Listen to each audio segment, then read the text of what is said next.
আলমগীর আসসালামু আলাইকুম। জি ভাই। কেমন আছেন আলমগীর ভাই? আলহামদুলিল্লাহ ভাই।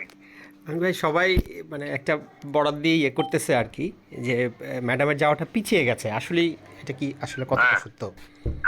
না পিছিয়েছে তো। এখন আপনার ওই এয়ারক্রাফট তো আপনার খারাপের কারণে আমরা ওটা পাচ্ছি না।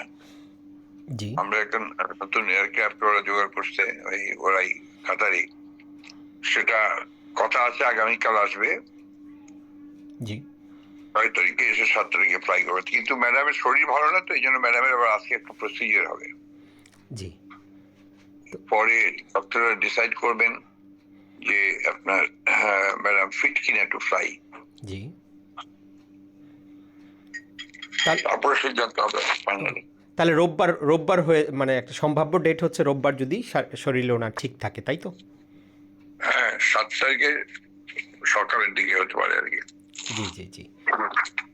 তো মূলত হচ্ছে এয়ারক্রাফটটা না পাওয়ার কারণেই এই দেরিটা, তাই না? হ্যাঁ, সেটা এবং না শুধু ওইটা না, ম্যাডামের শারীরিক অবস্থাটা তাই।